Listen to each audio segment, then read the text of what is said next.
नमस्कार मैत्रिणींनो, आज आपण बघणार आहोत मिरचीचं लोणचं। तेच लोणचं खाऊन कंटाळा असाल तर हे लोणचं एकदा करून बघा। प्रथम मिरची स्वच्छ पाण्याने धुवून पुसून घ्यावी। नंतर मिरचीमधून कट करून त्याचे 2 भाग करून घ्यावे। अशा प्रकारे सगळ्या मिरच्या कट करून घ्याव्या।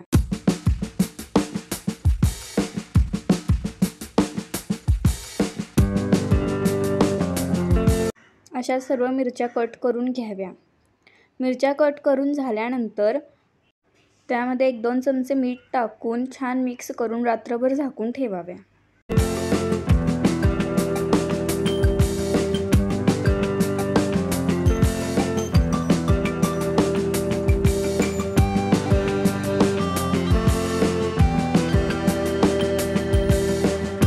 बारा तासानंतर मिरच्यांना पाणी सुटलेलं असतं ते पाणी निथळून घ्यावे।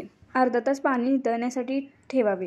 अर्धा तासानंतर एका कढईत 2-3 चमचे तेल घेऊन त्यामध्ये मोहरी टाकून घ्यावी।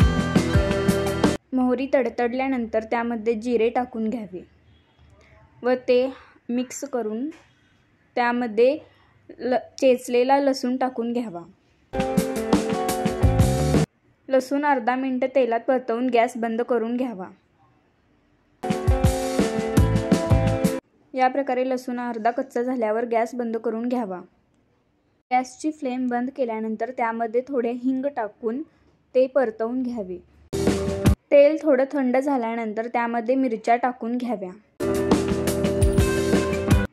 आणि वरून चवीनुसार मीठ टाकून ते सर्व मिक्स करून घ्यावे।